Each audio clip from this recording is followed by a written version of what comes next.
Voilà, je regarde si tout le monde a fait le petit test, bien sûr. Donc en fait, le sujet qui se lance ce soir, et en vous remerciant tous d'être toujours fidèles à nos conférences, et je passe un petit coucou à tout le monde, un grand bonjour à tout le monde. Je vais dire ça comme ça. Ce soir, le lâcher-prise, la manipulation, c'est ce que nous avons quotidiennement. Comme je dis, le lâcher-prise et la manipulation nous submerge dans la vie de tous les jours.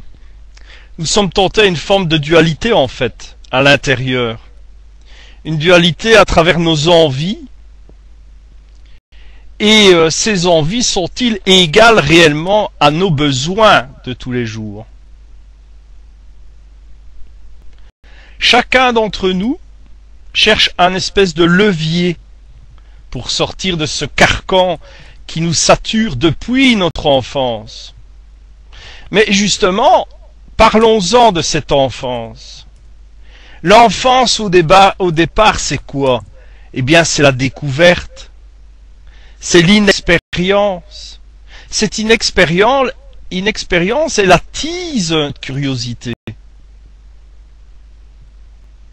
Et là, cette curiosité, parfois, elle reste sous une forme d'enfance malgré que nous sommes adultes. Et là vient notre deuxième sujet qui se confond avec notre recherche de lâcher-prise. Notre deuxième sujet, c'est les spécialistes qui profitent de cette enfance, des espèces d'hypnose artificielle, où eux arrivent à vous exploiter, à jouer avec cette curiosité. À ce moment-là précis, la fameuse phrase « La curiosité est un vilain défaut », elle prend tout son sens avec ces personnes. Mais le champ de ces personnes est très vaste, très vaste. Elle est tellement vaste qu'elle nous produit une accoutumance, un besoin qui remplace nos besoins vitaux. Ces personnages nous attirent avec des biens, artifices, des formes physiques, mais surtout gravement psychologiques. Est-ce que chacun d'entre nous peut encore faire la différence? Comme je dis, cette différence entre nos besoins et surtout notre liberté d'agir, c'est là où le bas blesse dans le lâcher-prise. Est-ce qu'on sait vraiment trouver le levier qui expulse la monotonie? Est-ce que notre conscience actuelle est encore réellement notre conscience? Est-ce que cette conscience n'est pas modifiée, modelée? Est-ce qu'on pourrait vraiment faire cette différence pour cette liberté d'agir? Parce qu'on se retrouve sans cesse, dès notre éveil, à des apports et des assauts médiatiques, et surtout, bien sûr, à ces vampires, on va dire, de la manipulation qui paralysent notre soif réelle de la connaissance. Savons-nous encore ce qu'est le mot réel? On va essayer de le voir ce soir. En fait, eux qui sont derrière notre conscience, qui essayent de la manipuler, ils détruisent pratiquement nos objectifs principaux. Et le premier objectif, c'est lequel? Avant toute chose, toute aventure, dans les faits spirituels comme dans la connaissance, c'est surtout la connaissance de soi. À travers une forme d'approche spirituelle et d'acquis. Il faut absolument trouver et s'ouvrir à la réalité. Et la réalité, c'est très difficile à la trouver. Il faut d'abord faire une fusion, c'est-à-dire, comme on dit, l'âme et le cœur. Si l'âme et le cœur peuvent faire fusion, qu'ils sont solides, on a déjà quand même un ciment pour chaque fois mettre un pavé sur notre chemin et avancer. Beaucoup de personnes autour de nous négligent ça au profit bien sûr de l'argent, qui bafoue les sentiments. Est-ce que ça va durer longtemps?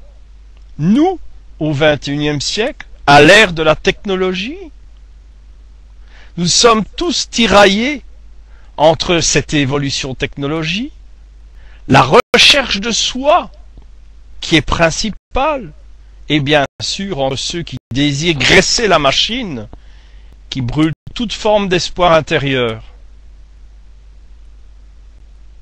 Je vais m'arrêter là pour le moment, pour voir si vous avez, bien sûr, chacun, chacune, un commentaire et parfois même une anecdote, parce que nous avons tous, chaque jour, chaque heure, parfois même chaque minute, une anecdote qui peut freiner notre évolution. Autant dans un film, un feuilleton, une publicité, n'importe quoi peut faire en sorte de freiner notre prise de connaissance réelle. Refaire un retour sur soi-même est extrêmement difficile en réalité. On peut s'injecter, s'inspirer de spiritualité. Faut-il encore le comprendre, l'assimiler, le joindre avec chacun et chacune notre manière de concevoir les choses? C'est extrêmement difficile. Voilà, je vous laisse à vos questions, bien sûr, à vos commentaires, et puis je vais continuer.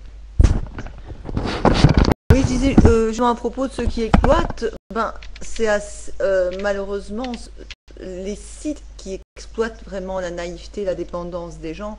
Ceci dit, moi je trouve que les gens, j'estime qu'il faut inculquer aux gens la responsabilité. Il faut arrêter de...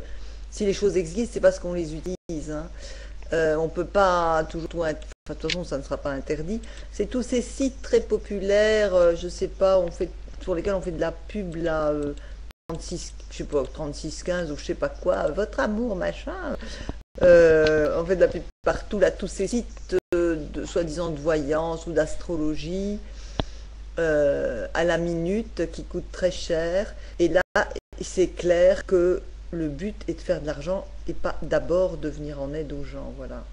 Et malheureusement, beaucoup de gens sont dépendants, ils se laissent un petit peu embobiner. C'est pas la même chose qu'aller se déplacer pour faire une consultation ou un truc plus sérieux. C'est vraiment utiliser la dépendance.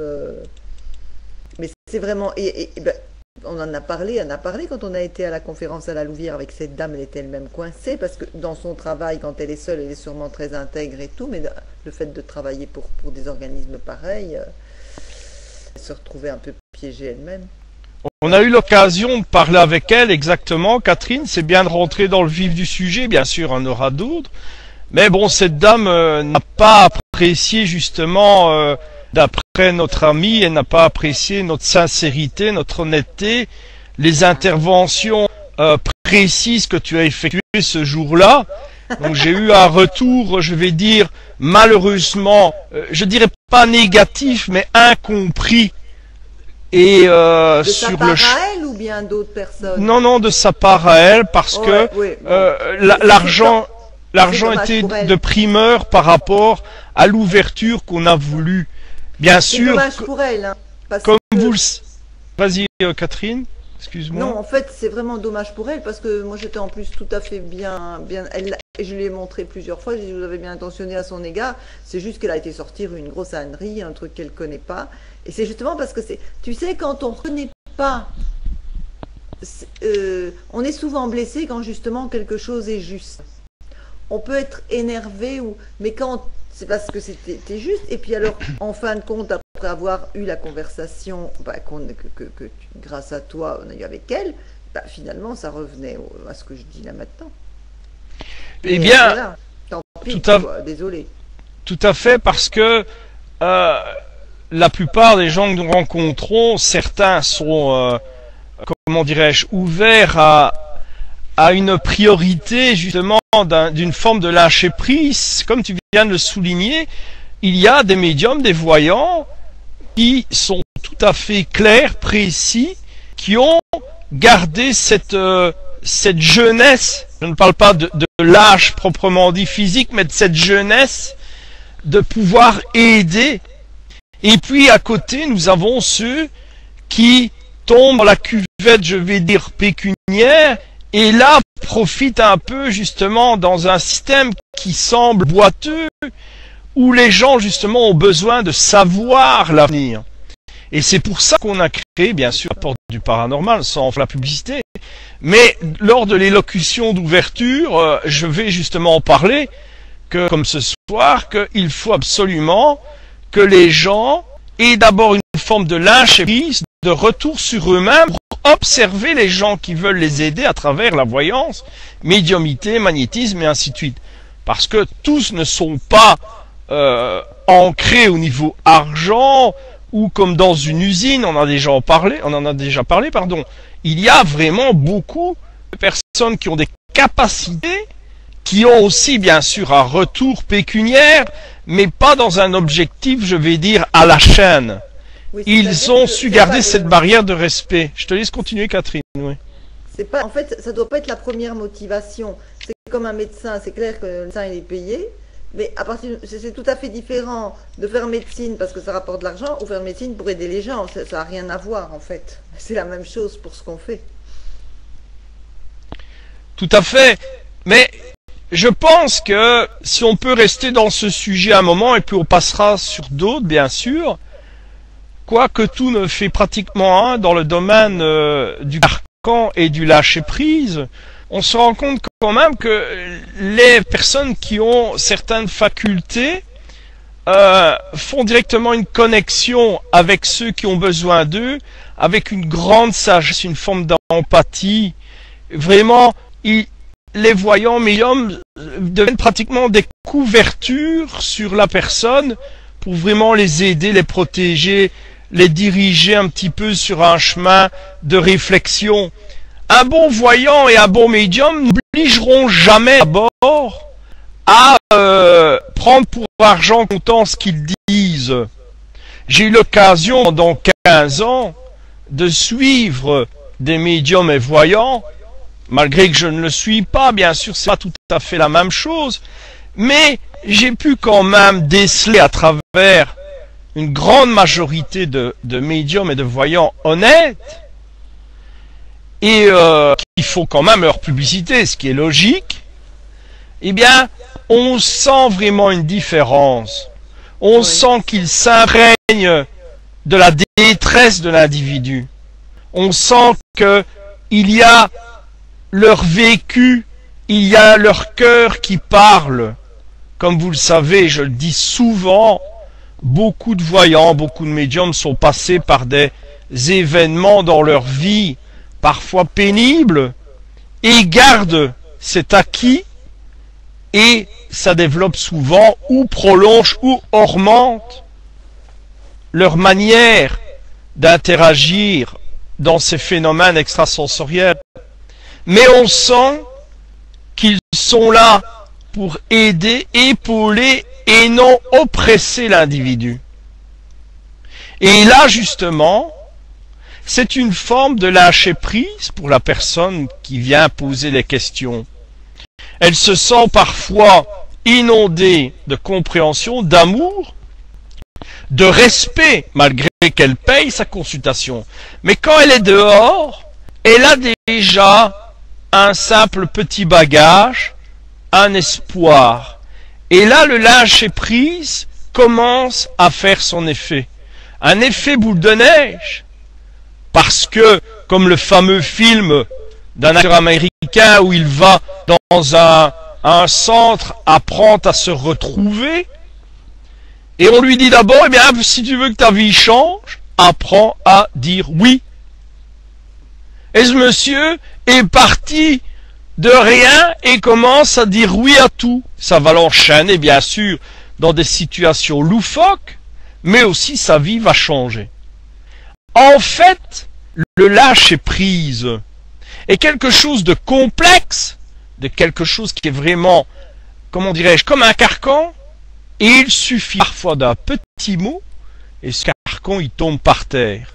Mais ce petit mot, ce petit geste, c'est nous, avec la connaissance de soi, donc d'abord notre propre connaissance, à saisir cette clé, à la comprendre, et voilà, nous sommes à peu près lancés sans un carcan. Nous partons là sur une forme de lâcher-prise.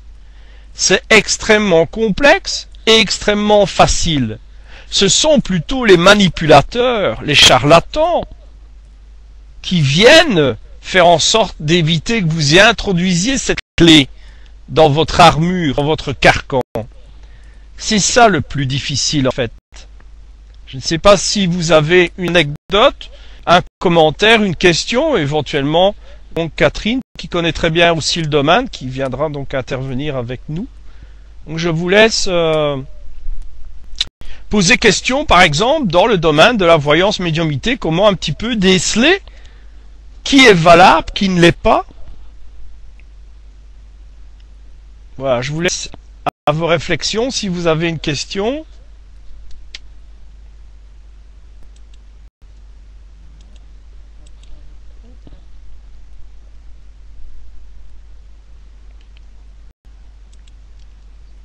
En fait, donc je regarde en même temps, excusez-moi, souvent j'oublie de regarder le chat.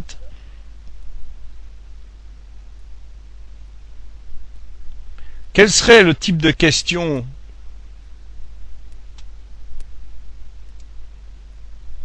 Bien sûr, un voyant, un médium, a besoin, bien sûr, de donner une forme d'espoir. C'est d'espoir, attention, je dirais attention, je vais plutôt m'expliquer dans ce sens-là, si vous voulez.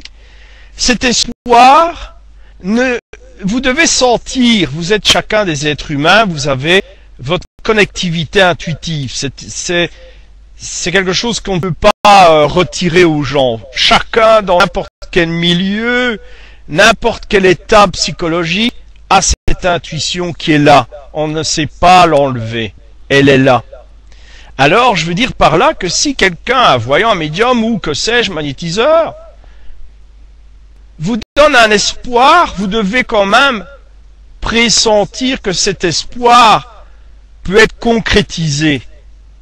D'accord? C'est comme si moi j'arriverais, je dirais, voilà, je dis à cette personne que demain elle sera verte, elle aura une couleur verte. Ben, vous savez d'intuition et d'analyse et de vos connaissances que c'est pas possible, à moins que quelqu'un vous plonge dessus et vous mette couleur vert. Mais, je veux dire par là, et c'est le cas de le dire, il vous met en couleur.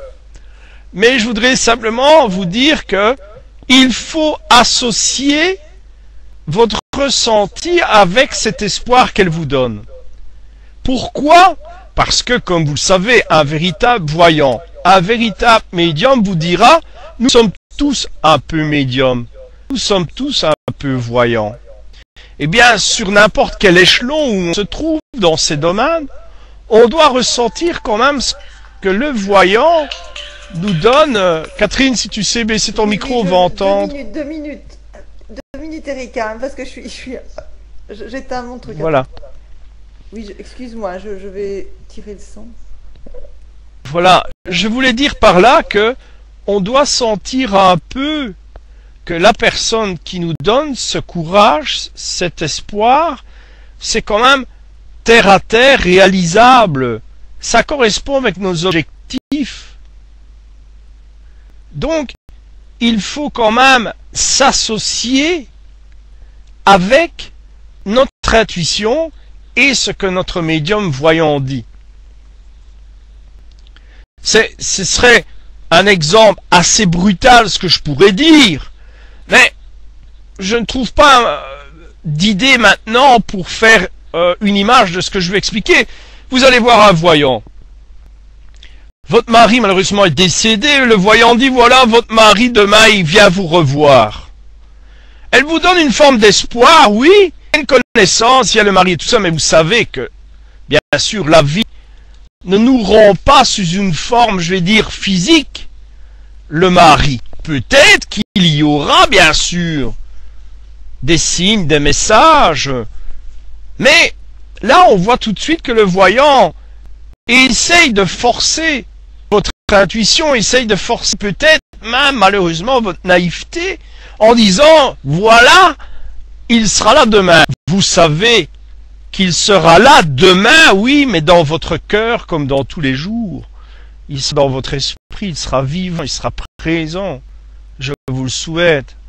Et puis il y aura l'écriture automatique, il y aura le spiritisme, enfin, toutes ces choses qui viennent se greffer, mais lui il ne sera pas présent physiquement 24 heures sur 24.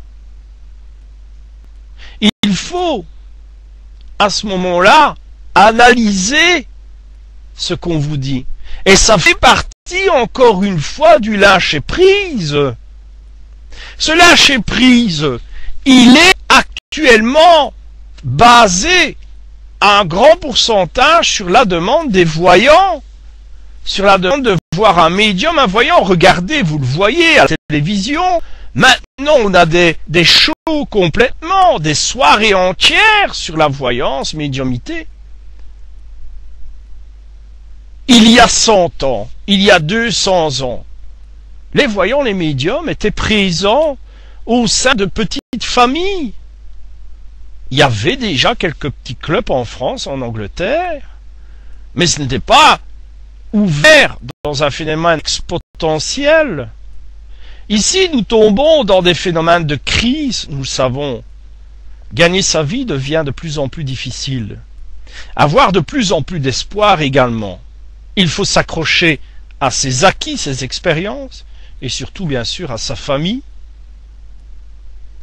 Pour ceux qui sont déstabilisés dans ce que je viens de dire, se tournent vers les médiums, les voyants. Il faut pouvoir déceler. Ce décèlement se fait justement, cette reconnaissance se fait d'abord par votre intuition. Vous l'avez tous. Bien sûr, il y a votre bonté qui est présente. Rares sont ceux qui viennent voir, et on en parlera plus tard, justement, qui viennent voir avec un esprit de négativité. Ils se tournent pour trouver un lâcher-prise à travers la voyance médiumité. Vous allez me dire, c'est un cas, c'est particulier, pourtant ça fait partie de la monotonie de tous les jours maintenant, le phénomène de voyance médiumité. Bien sûr, il n'y a pas que ça. Bien sûr, il n'y a pas que ça. Nous pouvons être projetés dans le domaine de la publicité.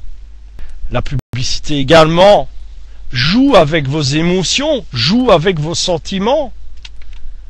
Elle essaye de faire une forme d'effet de placebo. Je m'explique.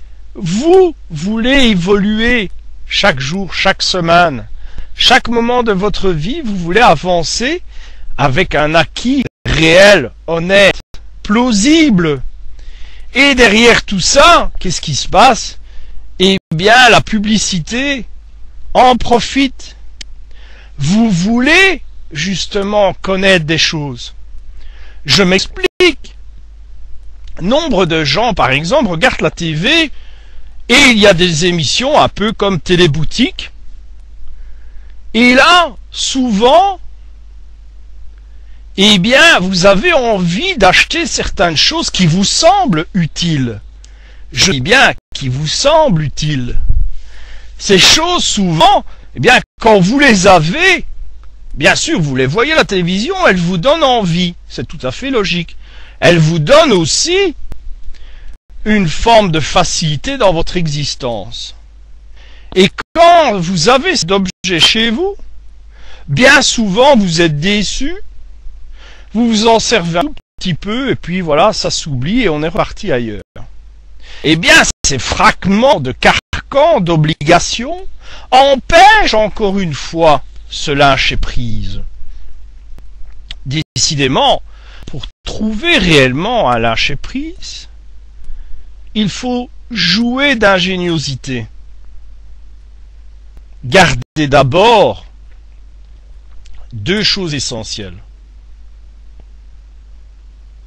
La première, c'est d'avoir nos acquis qui font partie de notre âme, qui construisent notre âme, et bien sûr, cette forme d'ouverture, d'empathie, d'émotion qui joue avec notre cœur, eh bien, il faut le préserver.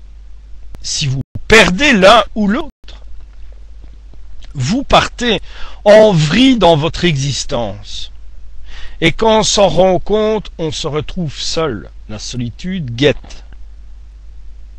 Parce qu'on n'est plus en convergence avec le monde universel. Et ce monde universel est extrêmement complexe, surtout de nos jours. Mais attention, le lâcher-prise est aussi pris à partie par de faux prédicateurs. Ces gens usent aussi, non pas par la voyance ni médiumnité, mais usent par une forme de prédiction, une forme de parallélisme de religion. Je pense qu'on pourrait citer une personne comme Elmer Gantry. Je ne sais pas si vous connaissez l'histoire de Elmer Gantry. C'est très simple, rapidement. Elmer Gantry était une personne qui était vendeur, donc c'était quelqu'un qui vendait un peu de tout et n'importe quoi, donc un beau parleur. Et un jour, il vient dans une ville, donc c'est une histoire authentique ce que je vous raconte, il a existé, donc cette personne a existé aux États-Unis. Si je ne m'abuse, je crois que c'est dans les années 30, donc là, les années 30, comme vous le savez, les États-Unis sont soumis à un gros problème comme maintenant, bien sûr, c'est pour ça que je choisis le sujet. Je vais demander à tout le monde si vous m'entendez encore 5 sur 5, comme ça je suis sûr que je peux me lancer dans la discussion. En fait, j'ai choisi ce sujet de ce monsieur Elmer Gantry parce que ça reflète exactement ce qui se passe de nos jours. Lors de la crise dans les années 30, eh bien, les États-Unis sont soumis à une vague énorme de problèmes pécuniaires. Les banques s'écroulent, donc vous le savez, la bourse s'écroule et tout, et les États-Unis sont mis un peu à genoux. La guerre guette encore une fois. Et Elmer Gantry, quelqu'un qui voyage de ville en ville. C'est un super bon parleur. Il vous vendrait n'importe quoi. Il ferait passer un coquillage pour une émeraude. Donc, il arrive un jour devant un grand chapiteau. Et il entend des gens chanter et patati et patata. Donc, très intéressé, il se rend dans ce chapiteau. Et là, il voit donc une femme qui prêche la bonne parole d'une certaine manière, comme vous avez déjà vu, style américain, où il y a beaucoup de chanteurs, quelqu'un qui a un micro, qui dit tu vas guérir mon fils, tu vas guérir monsieur, tu vas guérir madame, vous voyez le genre un peu. Il y a beaucoup de connectivité psychologique avec ces personnes. Et Elmer Gantry observe, étudie et se fait copain, si on peut dire, avec le manager de cette dame qui prédit. Il comprend très vite qu'il peut surpasser, bien sûr. Il peut surpasser ce que cette dame dit parce qu'il sait associer, il sait jouer avec les paroles. Il arrive à s'inclure justement dans ce type de consécration, je dirais, dans ce club, et il va pouvoir, grâce à cette technique, soudoyer toutes les personnes. Nous sommes dans un contexte, dans les années 30, où il y a, comme je dis, une crise. La Seconde Guerre mondiale commence tout doucement à gronder, les années passent, et Elmer Gantry devient pratiquement, entre guillemets, une forme de prédicateur divin et manipule les foules. Il fait en sorte d'avoir un profit conséquent sur une crise où les gens ont besoin de se tourner vers quelque chose. Et très souvent, on se tourne vers une forme de spiritualité qui est pratiquement faussée. Dans cette spiritualité que Elmer Gantry développe, il prend bien sûr des croyances. On sait très bien qu'aux États-Unis, il y a une forte croyance également au niveau du christianisme, et il joue sur ces paroles justement.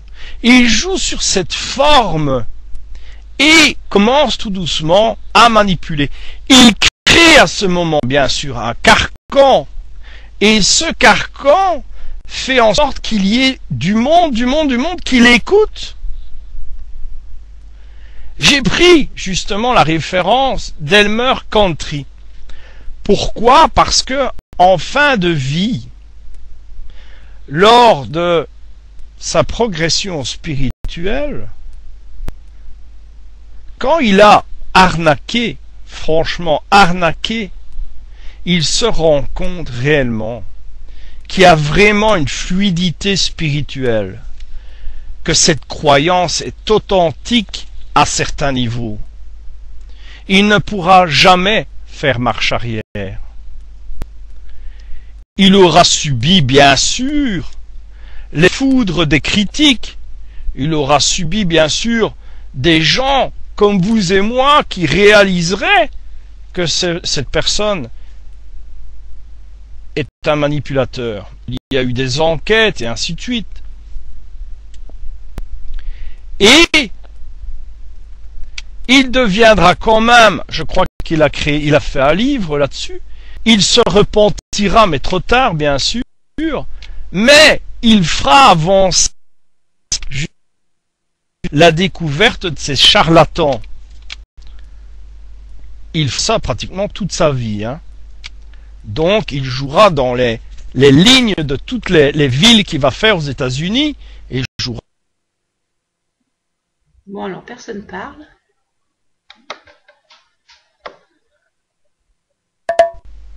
Ah, ça y est.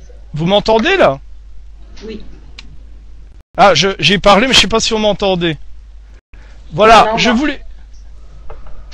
Je reprends alors ce que je disais donc que Elmer Gantry, grâce à sa technique de beau parleur, je refais un appel si tout le monde entend 5 sur 5. Vous m'entendez toujours? Ok, ça marche. Voilà.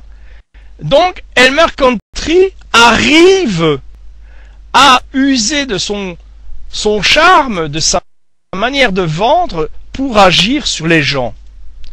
Avant lui, évidemment, c'était des cantiques, des chansons, les gens étaient complices. Comme je me répète, le docteur Charbonnier l'avait dit, parfois dans certaines séances, il y a des complices. C'est pas évident à voir, et alors il y a des miracles qui se passent, et ainsi de suite.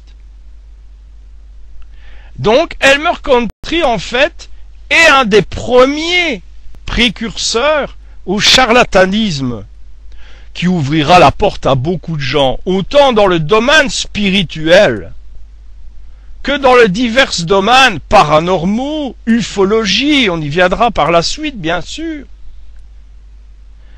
Je vous propose aussi d'aller voir sur Internet, nous avons donc un acteur qui a joué le rôle de Elmer Gantry.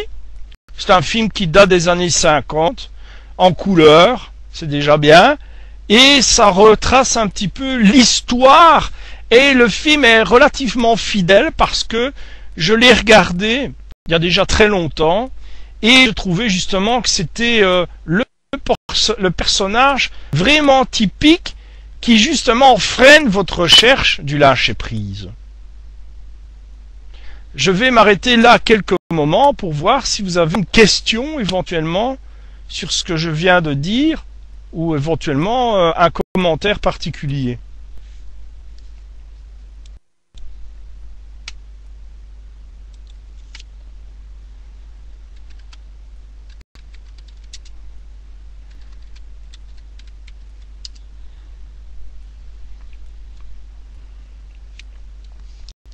Voilà, est-ce que vous avez une question avant que je continue?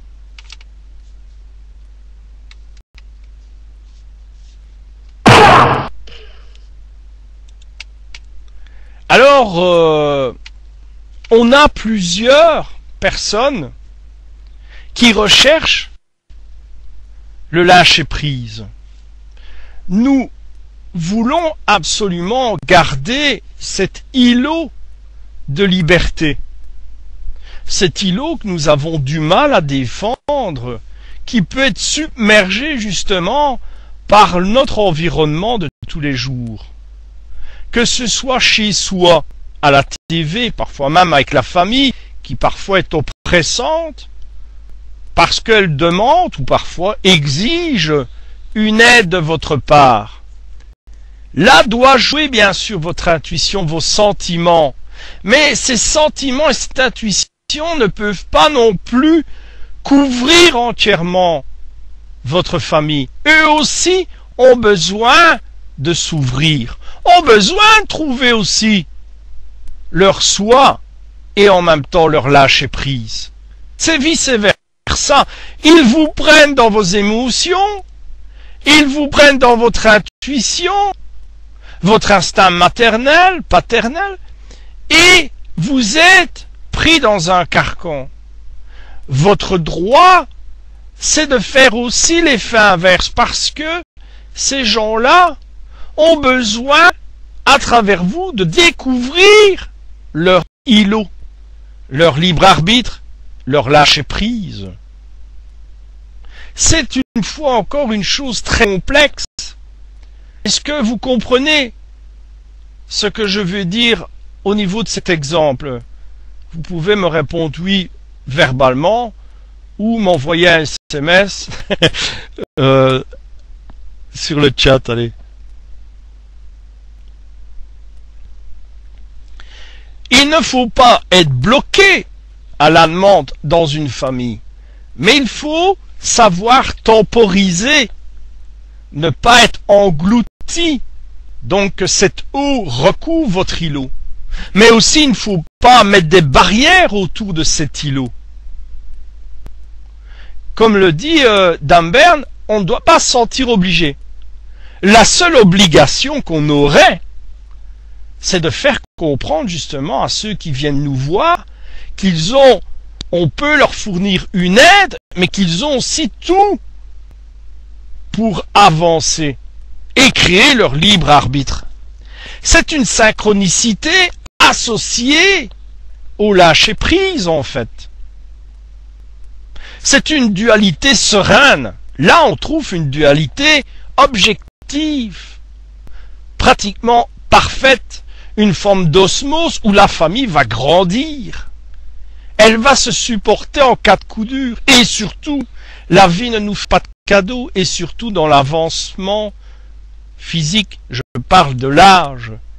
Et quand vous serez âgé, eh bien, ce sera ceux de votre famille que vous aurez un peu aidés, formés, guidés, je dirais plutôt, qui viendront, je l'espère, vous tendre cette fois une forme de main honnête.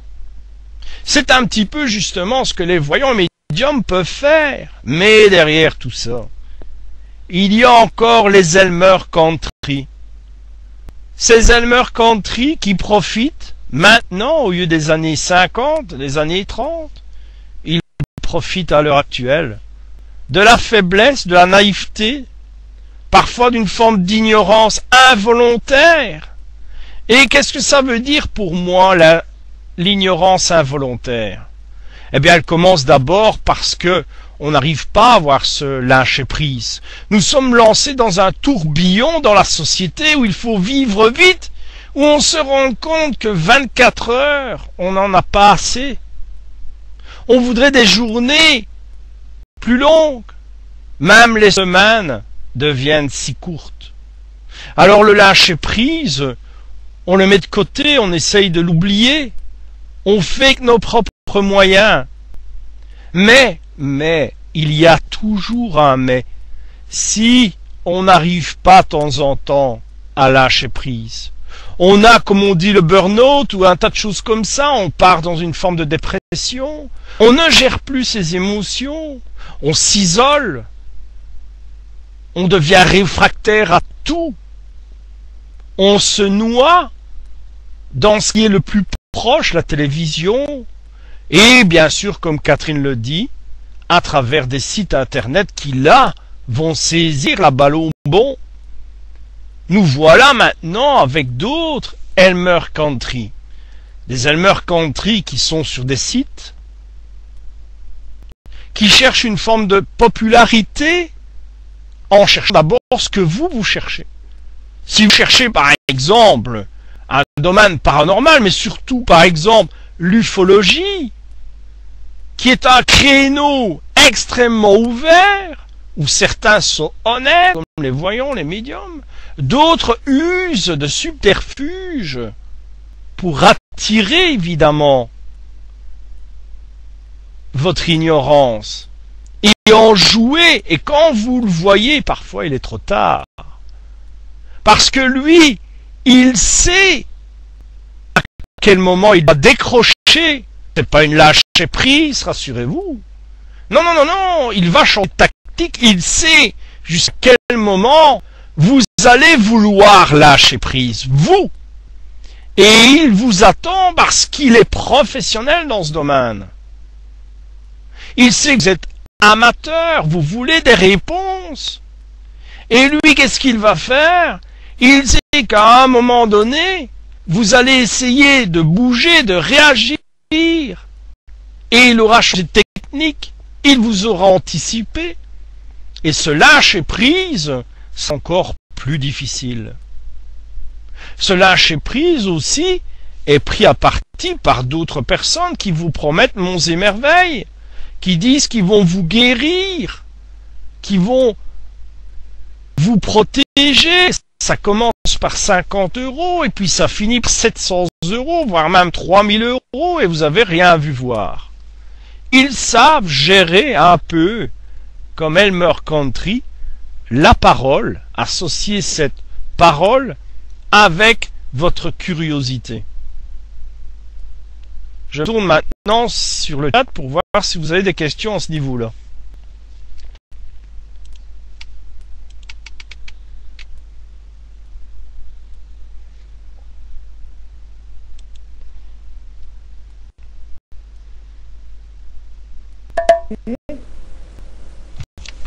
Moi, je repensais à la famille, oui. là. Oui. Quand tu Pas de parlais de la problème. famille, est-ce que c'est conscient, ça, chez eux? Tout d'abord, cette conscience, je parle de famille, tu en es un peu responsable, dans le sens que tu dois d'abord donner un peu de toi pour ouvrir plusieurs portes. Et cette conscience, elle n'est pas toujours présente au départ. Parce que on est en famille, il y a une monotonie qui est là aussi.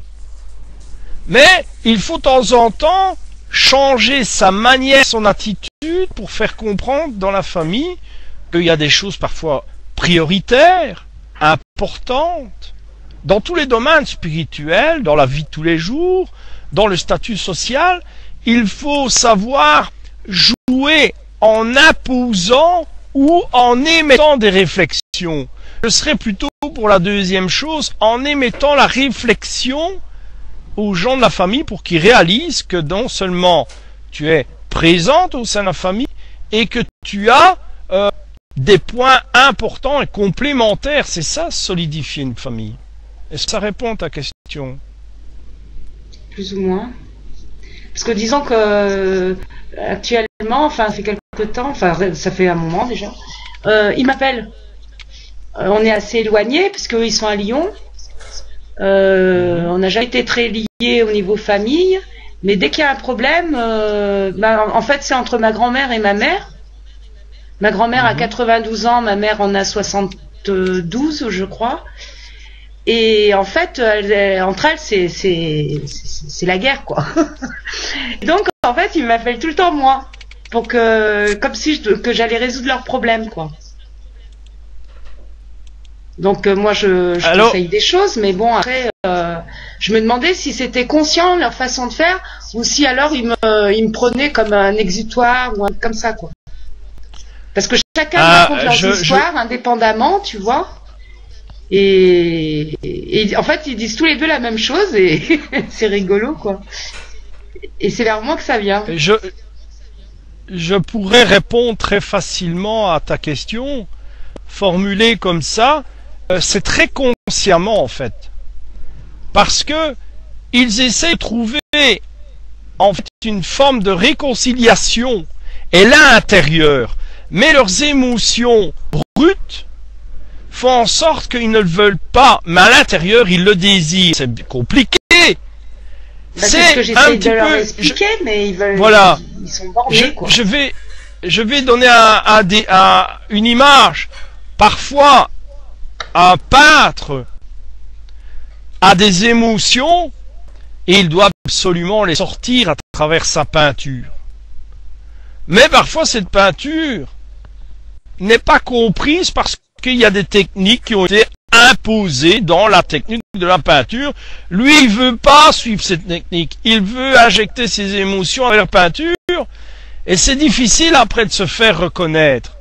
Les deux personnes qui ont des problèmes, qui ont une dualité entre eux deux, tu peux être certain qu'ils ont envie, bien sûr, de se reparler, mais chacun ne veut pas, justement, avoir ce lâcher-prise. C'est bien au contraire, ils veulent garder une certaine fierté qui est enseignée dans l'évolution et dans l'éducation des gens. Cette fierté est existentielle, mais mal comprise. Il y a la fierté de dire je fais le premier pas, il y a la fierté de dire je relance tout de manière que les choses se passent. Non, c'est exutoire, ils le font par toi. En fait, tu es leur miroir. Tu comprends? Et il a forte chance qu'un jour, tu joueras le rôle de dire moi je suis le miroir de chacun et chacune partie, le miroir se casse, se brise, et vous allez vous retrouver tous les deux face à face, et cette fois-ci, parler avec la maturité, le lâcher-prise des problèmes que vous avez eus dans le passé. Parce que tu pourras dire qu'une seule parole, et tu sais laquelle? Eh bien, cette parole de dire, c'est qu'on ne vit qu'une fois. Leur dire qu'on ne vit qu'une fois et que la stupidité humaine... Qu'ils se pardonnent, quoi. Qu'ils se pardonnent ce qu'ils ont à se reprocher, ce qu'ils se reprochent, quoi. Moi, eh bien, je dis ça,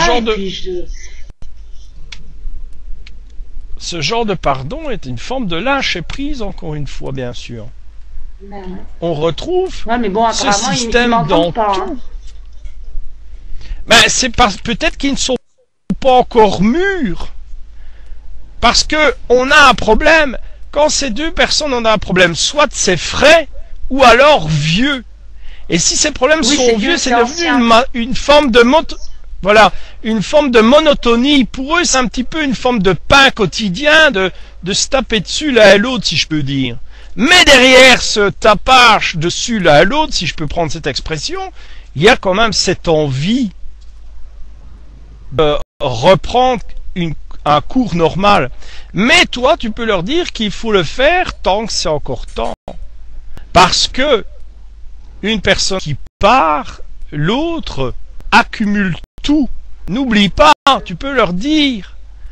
Par exemple, cette personne, dans la monotonie et la vieillesse de cette discorde, a eu l'habitude, le jour où la personne part, elle va tout avoir en une fois, ce qu'elle aurait pu lui dire. Voire même, tu as des gens qui posent des questions et qui se répondent à eux-mêmes, qui disent, il m'aurait dit ça, et ainsi de suite. Et ils partent dans une autre forme de solitude. Cette solitude est increvable, on ne sait pas l'enlever. Mais il y a une haine entre c'est comme si, je parle comme si quelqu'un qui est marié depuis 20 ans, 30 ans, son épouse s'en va, donc elle est toujours vivante, elle n'est pas décédée, eh bien, on va le surprendre à se parler, dire, tu sais, elle m'aurait dit ça. Tu vois? Ou elle aurait comme ça. Eh bien, il vit toujours avec. Mais quand une personne est morte de l'autre côté, il est bouclé. Son carcan est scellé. Il ne pourra plus jamais ouvrir ce carcan. Le lâcher-prise est présent. Mais ce lâcher-prise va dans ses pensées. Il vit toujours avec un fantôme cette situation. Ce lâcher-prise est faussé en réalité. Est-ce que je m'exprime bien sur ce que je veux dire? Oui, oui. Ça me donne pas la solution. Est-ce que vous avez encore des questions? Non, mais la solution, c'est de jouer comme ton caractère laid, c'est de trancher en disant, voilà, n'oubliez pas que vous vivez une seule vie, maintenant. Et qu'à l'intérieur de vous, il y a toujours ce petit désir quand même de vous serrer la main, prenons cette image. Et que vos fiertés, eh bien, elles usent avec votre temps et votre physique. Tu comprends?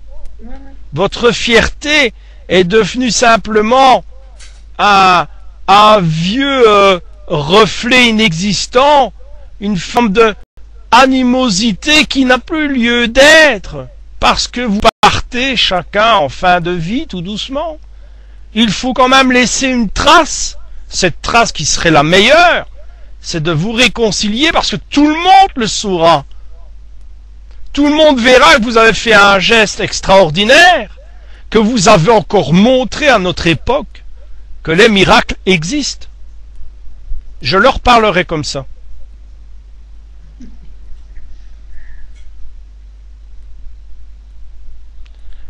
Alors, on a plusieurs, bien sûr, comme je disais au début de la conférence, on parle du lâcher-prise, mais on ne peut pas parler du lâcher-prise sans parler des influences qui nous empêchent de lâcher-prise. Bien sûr, le plus gros bagage qui fait en sorte que nous soyons scellés un peu, c'est dans la vie de tous les jours. L'argent domine. Encore une fois, comme je dis, la crise domine. Et il y a les autres, il y a ceux qui ont besoin que vous ne preniez pas de lâcher-prise. Ils ont besoin de, eux, avoir un lâcher-prise personnel en faisant en sorte de vous écraser d'une certaine manière, mentalement. C'est à vous, malheureusement, à vous seul, à prendre réflexion, à prendre position avec vos acquis, même si vous faites erreur. Si vous allez un peu loin dans cette forme de révolte psychologique. Parce que cette révolte pourra avoir des conséquences, qui sait? Mais la libre arbitre, la réflexion libre d'un individu, dans n'importe quel espace-temps, vaut de l'or. Vous ne pouvez pas sacrifier votre vie et surtout vos pensées émotionnelles propres, votre soi, au détriment de gens qui veulent manger cette partie de vous. Il faut savoir jouer et ensuite se retirer de manière à ce que cette personne, encore une fois, tombe dans un carcan de solitude. Quoi qu'il l'a déjà pratiquement s'il agit comme ça.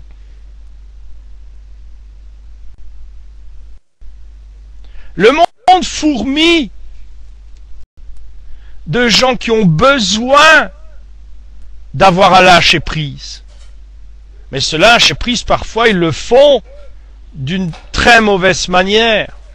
Encore une fois, en faisant des fausses photos, des fausses vidéos, des fausses interviews, des fausses amitiés, des fausses promesses. Parce qu'ils sont peut-être nés avec ça, ou ont besoin de ça pour vivre, ont besoin de cette forme d'énergie pour assurer leur existence. Celui qui peut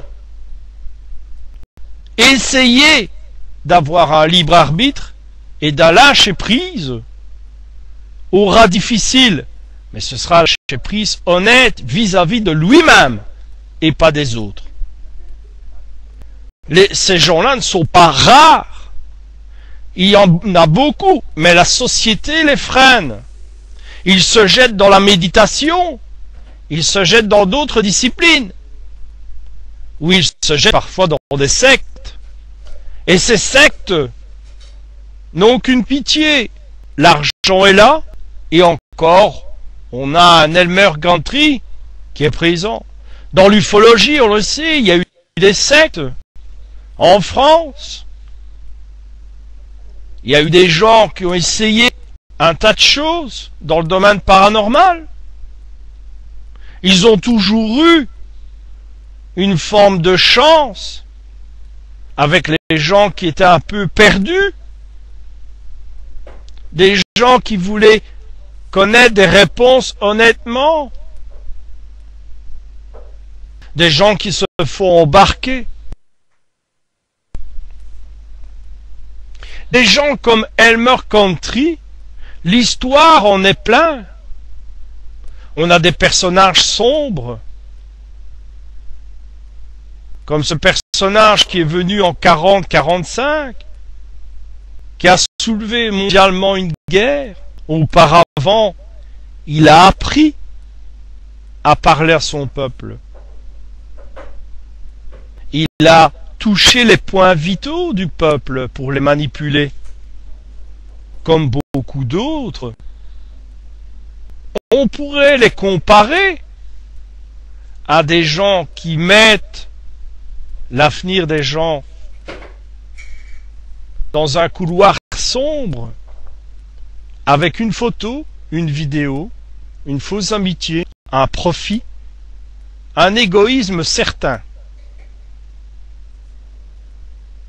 Nous sommes devant maintenant des gens presque isolés qui interagissent comme ça. Ce ne sont plus des groupes complets.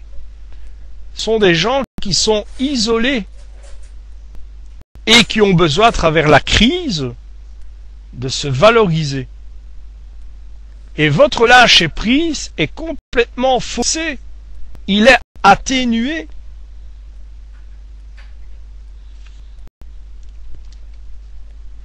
Est-ce que vous avez encore une réflexion sur ce que je viens de dire ou des questions, bien sûr?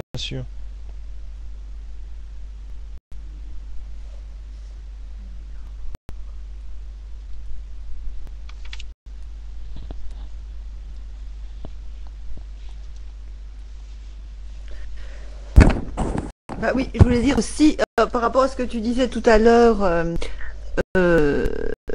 des gens qui sont malhonnêtes aussi, mais il y a aussi le public qui adore glorifier des gens.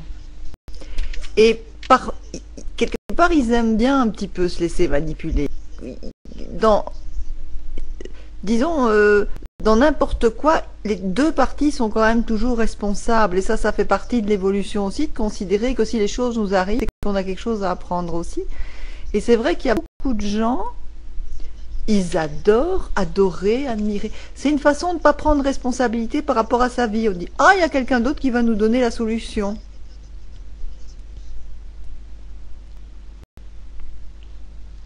Allô? Oui, je t'écoute toujours. Ah oui, oui, je t'écoute toujours, t'entends. Je me suis dit, j'entendais plus rien. Oh, parce que tout à l'heure, ça a coupé complètement. Bah, t'écoutes, on t'écoute. Je sais pas, ça a sonné, puis j'avais plus, je sais pas si les autres ont eu ça, j'avais plus la tête dans le net du tout, donc voilà.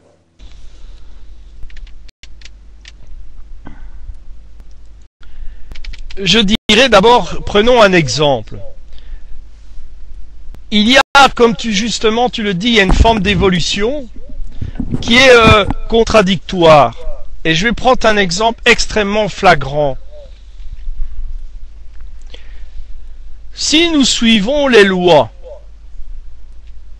quelqu'un qui a fauté est automatiquement condamné, selon évidemment son acte, la gravité de l'acte, l'intention et ses antécédents. Donc cette personne sera privée de liberté et chaque individu qui respecte la loi doit logiquement trouver que cette forme de punition est adéquate en fonction des actes qu'il a commis. Pourtant, et ça c'est l'autre sujet qui vient tout doucement, notre société a tendance à donner justement et glorifier ce genre de personnage. Parce qu'il y a une forme d'injection mentale où les gens ont besoin, tellement soumis à des pressions, que les gens qui agissent en dehors des lois sont un peu le Robin des Bois du XXIe siècle. Si nous regardons correctement, les lois sont faites pour éviter que les actes d'un personnage se répètent, et nous voilà projetés dans des feuilletons, des films où on glorifie certains truands. Ah bah oui.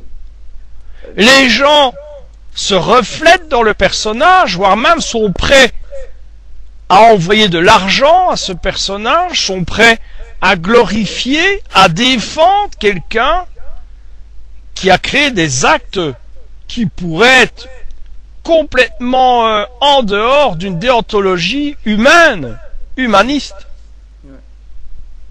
C'est là où est le danger. Parce que l'être humain actuellement est déstabilisé directement, et surtout les jeunes, dès leur naissance, ils n'ont plus vraiment la notion, la compréhension de ce qui est juste, valable et qui peut préserver son intégrité. À travers le temps, les croyances, les religions ont essayé justement d'éviter ce phénomène. La technologie, hélas, a dépassé ces fameux livres qui sont là pour nous aider à comprendre. À travers la spiritualité, on recherche une forme exécutoire d'ouverture de soi. Et pourtant, nous nous retrouvons parfois à côté de personnes qui cherchent une forme de spiritualité, mais cette recherche, en fait, c'est pour se faire pardonner eux-mêmes. C'est pas encore compris. Le monde, actuellement, ne respecte pas l'ouverture d'esprit sur la spiritualité.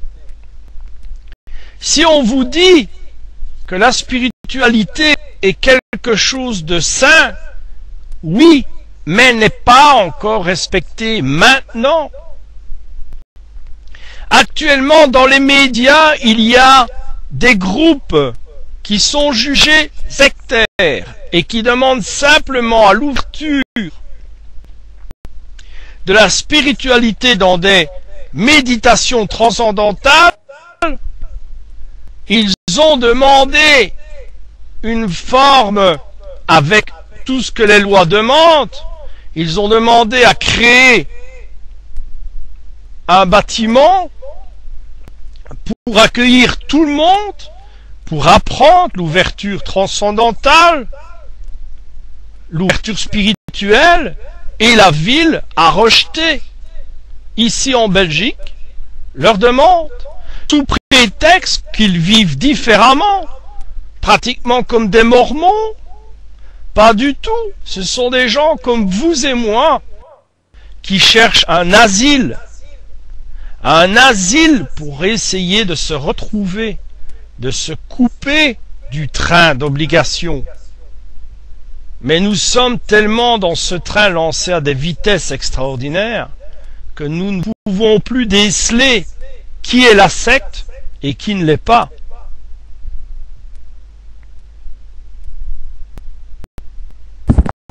Voilà, je vous laisse. De toute façon, les sectes, Oui, vas-y, Catherine. ça dépend du nombre, hein, parce que le catholicisme est une secte par excellence, et une fameuse, mais vu le nombre, c'est ça.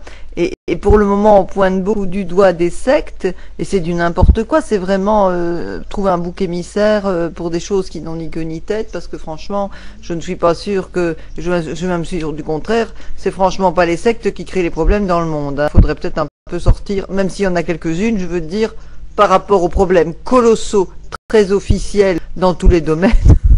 C'est sûrement pas les sectes qui sont le pire danger, mais on aime bien dans les médias, ça leur fait du bien, ça s'appelle un bouc émissaire. On pointe du doigt n'importe quoi, c'est vraiment regarder une paille dans l'heure du voisin pour pas avoir une poutre dans le sien. Ça a toujours été, ça par contre ça change pas. Il est clair et certain que les sectes sont souvent associés argent, drogue, sexualité et ainsi de suite.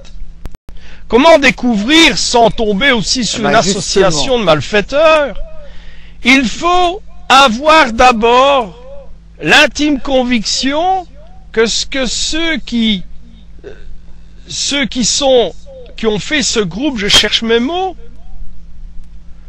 soient translucides, transparents, qu'ils offrent quelque chose qui est plausible et adéquat avec les événements qui nous entourent.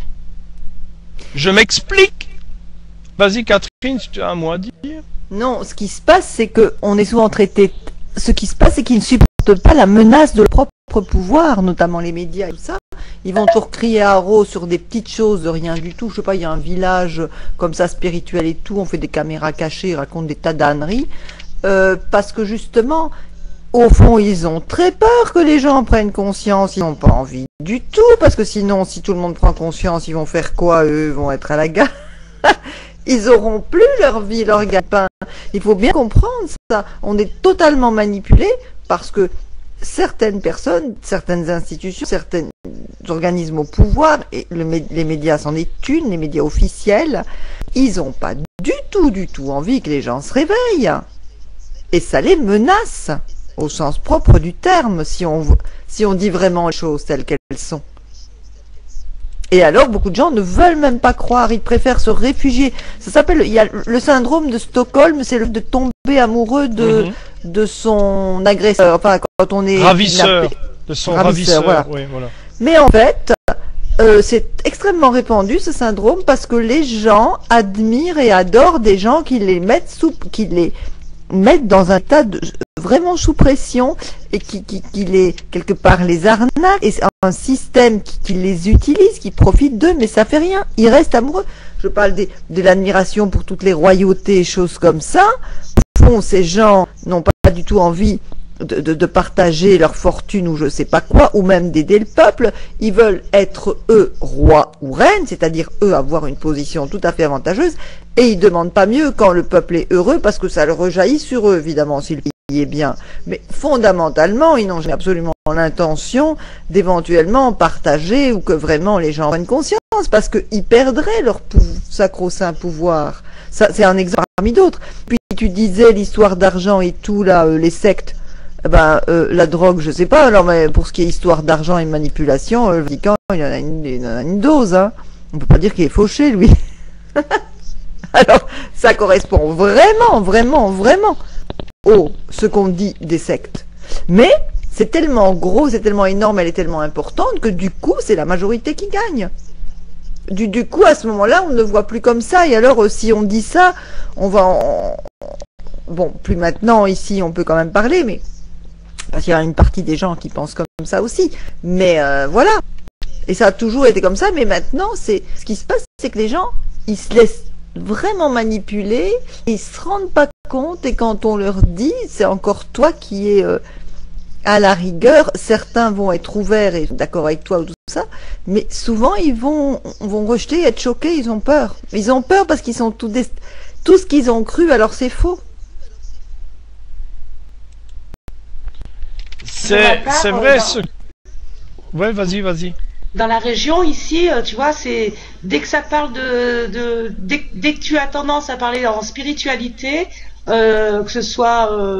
bon, moi, je connais 2-3 endroits dans la région, comme ça, et ben ça va être tout de suite catalogué secte. Alors que c'est pas du tout des sectes, ça va être soit un restaurant, soit un centre où il veut développer des choses comme la méditation, le corps. Manipulation des médias, mais voilà. Et en fait, mais même au niveau des mairies, quoi, je veux dire. Tout à fait. Mais et même au niveau d'éducation et tout ça, parce que moi, à un moment donné, j'avais envie de faire un truc. Donc, j'avais commencé à me renseigner, c'est il y a 2 ans, ça, d'accueillir des enfants chez moi pour leur faire découvrir la nature, leur faire voir une nouvelle façon de penser sur certaines choses, tout ça. Et donc, je me suis renseignée auprès de quelqu'un qui s'occupe de, comment on appelle ça, des classes d'enfants là pendant les vacances. Oui. Il y a un centre dans le village là, et donc j'ai commencé à discuter un peu avec lui. Et quand je lui ai parlé un peu de spiritualité, de changer un peu la façon de voir les choses, il m'a dit mais folle, jamais on acceptera ça ici. Tu vas être catalogué comme secte. La spiritualité, en fait, on peut pas en parler, quoi, quasiment. Mais c'est presque tabou, quoi. Enfin. Mais c'est incroyable. Moi, je l'ai senti comme ça. Mais t'as raison. Ça fait 4 fois que je vais en France. Ici, je reviens d'un petit séjour en Normandie de 4 jours. J'étais allée parce qu'au fond, je sais pas, c'était toute une histoire comme ça avec mon pendule et tout, c'était drôle. Je suis revenue, j'ai pas question, j'irai pas m'installer en France, ni dans le nord, ni dans le sud, ni dans l'ouest, parce que les gens sont pas possibles. Ils sont vraiment arriérés, excusez-moi de dire ça, mais c'est incroyable. Et comme ils sont fermés par rapport à tout ça, pas toi, mais justement par rapport à ça, ils sont pas encore sortis de cette croyance. Et je reviens, et alors la conclusion de mon séjour en Normandie, parce que quand je les voyais, c'est exactement comme quand j'étais petite, il y a 50 ans. Parce que moi j'ai de la famille voilà, d'origine de la France et tout ça, et j'y suis allée, je dis mais ça n'a pas changé. Mais moi j'ai tellement l'impression que ça a changé. Et ici à Bruxelles et en Belgique, ça a quand même changé. Enfin, en plus à Bruxelles, on a la chance d'être en contact avec des gens de toutes les nationalités et ça fait un brassage qui fait que les gens sont beaucoup plus ouverts. Et j'ai adoré le paysage et tout, c'est pas cher, la nature est magnifique, mais je peux pas m'installer là-bas. Les gens sont complètement dans leur fermeture et du coup je suis rentrée et je dis c'est pas possible, je vais l'écrire mon livre parce que ça fait 2-3 ans qu'il était comme ça, qu'il mijotait, mais justement par l'inconscience et la non-compréhension, la mauvaise compréhension et cette espèce d'ignorance. Ils sont tous à côté de leur pompe. Les gens prennent des médicaments comme des bonbons et encore pire. Ils se rendent pas compte de tout. Il y a rien tout va mal. Les choses se dégradent, la situation économique s'empire. Ils sont très tournés vers leur propre culture et très renfermés comme ça. Et alors effectivement, il y a vraiment des choses à dire parce que pour changer, pour que ça aille mieux, pour que ça se transforme, ça dépend vraiment d'une prise de conscience. Et c'est tellement dommage parce que les gens ont besoin, en fait, de sortir ça parce qu'ils sont mal, ils n'arrêtent pas de se plaindre, ils n'arrêtent pas de critiquer. On dit que tout va pas bien. Et c'est tellement important, ces prises de conscience. Heureusement, grâce à Internet et des moyens comme ça, qu'on peut enfin communiquer entre nous. Parce que sinon, c'est pas possible. En tous les cas, je suis revenue, j'ai dit, il y a du boulot. Hein. Il faut le faire à petite échelle, donc c'est-à-dire pas rentrer dans le système, quoi. Oui, voilà. Le faire en officiel, le faire comme ça. Voilà. Je suis jamais rentrée, mais disons fondamentalement, les gens sont pas bien, mais ils restent, ils ont une peur et ça m'étonne pas parce que bon, moi j'écoute jamais les infos, mais là je me retrouve avec 2 dames qui étaient des accros des infos. Ah, j'ai compris, je dis. Ah bah oui, je comprends à quel point elles sont malades, mauvaises humeur, enfin déprimées, elles voient que tout va mal et elles ont peur de tout ça parce que les infos c'est ce qu'ils inculquent et c'est vraiment pour eux garder le pouvoir et la mainmise. Donc on peut semer des graines chez les gens qui ont besoin. Je crois que c'est pareil un petit peu partout. C'est pareil dans toutes les campagnes, dans tous les endroits où les gens bougent pas. Il y a une différence, il y a une ouverture plus grande dans les endroits où, par définition, il y a des expatriés. Parce que déjà, pour être expatrié, il faut déjà oser partir. Par définition, sinon on reste chez soi. Donc, à ce moment-là, on se retrouve avec une attitude qui est différente. Parce Parce que les expatriés de toutes les nationalités, ils ont quand même un point commun, c'est d'être pas chez eux. Et d'être habitués à une autre culture. Donc ça fait déjà au départ une forme, dans la tête, il y a déjà quelque chose de différent. Et c'est ça que j'ai dit, mais je pourrais jamais m'en passer en fait de ça, parce que voilà, même si le paysage, la nature, les endroits sont magnifiques, magnifiques, au niveau de ce qui est humain, au niveau de l'énergie humaine, ça fait vraiment, voilà, c'est différent. Voilà, je ferme la parenthèse. Je voudrais d'abord donc interagir sur ce que vous venez de dire. Je dirais d'abord que nous sommes surtout dans cette période à la recherche de l'avancement et de rester accroché au wagon de la technologie. Et surtout à la vitesse dont justement les années passent, on ne peut pas perdre vraiment un seul détail. Et pourtant, la réponse, elle est présente sous une certaine forme. Chaque personne qui évolue rapidement en fonction de tout ce qui fait en sorte de l'obliger à évoluer. Elle passe par plusieurs stades. D'abord, le premier stade, c'est la demande. Le deuxième stade, dans cette demande, elle a reçu. D'accord? Quand elle a reçu, elle prend une forme d'évaluation dans son espace et avec les autres. Ça veut dire qu'elle veut se retrouver comme les autres. Alors qu'est-ce qui se passe quand elle veut se retrouver comme les autres? Elle veut bien sûr s'affirmer devant les autres. Vous suivez ce que je veux dire? Et puis, un peu comme un élève et son maître, l'élève dépasse son maître. Donc, elle s'affirme avec les autres et dépasse les autres. Et puis, elle veut créer parfois, pour certains, son propre chemin de données. Ce qu'elle ne sait pas, ou qu'elle oublie, c'est qu'elle devance sa vie. Elle peut ensuite tomber dans de grosses incertitudes, et après elle tombe dans une forme de dépression avec tout ce qu'on peut lui offrir pour en sortir. Et quand elle en sort, et je parle pour une personne comme pour l'humanité entière,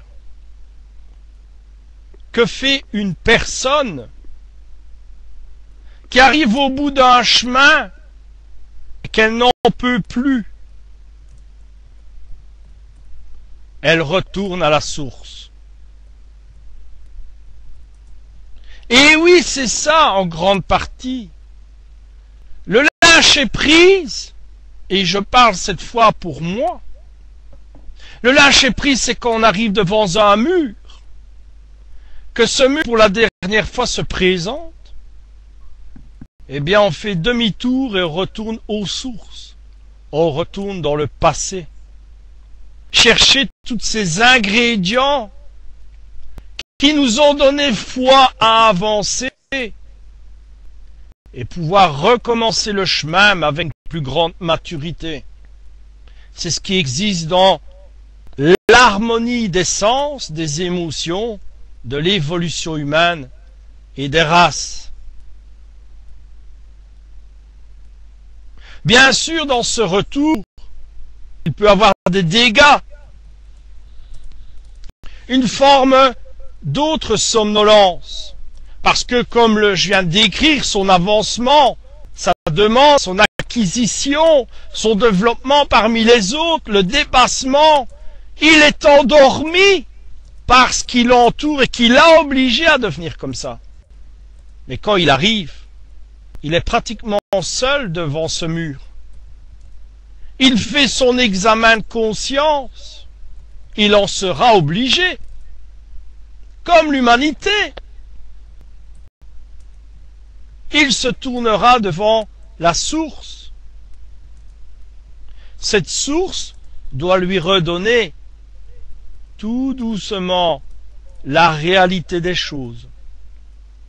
Cette réalité est l'authentique lâcher. Ce lâcher-prise-là est l'origine de l'évolution. Ce lâcher-prise, c'est revenir dans le contexte de l'objectivité des races, de l'avancement en ignorant la compétitivité, la fausse compétitivité, celle où on a besoin de se montrer le plus fort dans une société qui vous fait miroiter cette force. Aucune révolution, aucune guerre ne peut rivaliser avec cette forme de lâcher-prise. Je l'enseigne dans la trace. Je l'enseignerai dans la plupart des vidéos, avec des exemples. Et ce qui se passe, et ce qui est merveilleux, et on peut dire que c'est un miracle, les gens qui retournent à la source et qui reviennent sont changés. Vous allez dire, tu reviens sur cet état de NDE, de mort imminente, mais on ne peut pas trouver mieux comme exemple. Ces gens parfois vivent une vie accélérée. Ils tombent dans un coma, ils ont un infarctus, ils ont quelque chose qui brise leur vie. Ils reviennent à la source. Quand ils reviennent dans leur vie, ils sont changés. Ils ont une autre vision, une autre connectivité. Et là où j'accuse ceux qui disent, et j'accuse ceux qui disent que l'NDE est une mauvaise expérience, c'est parce que eux ont fait vraiment de leur vie un enfer.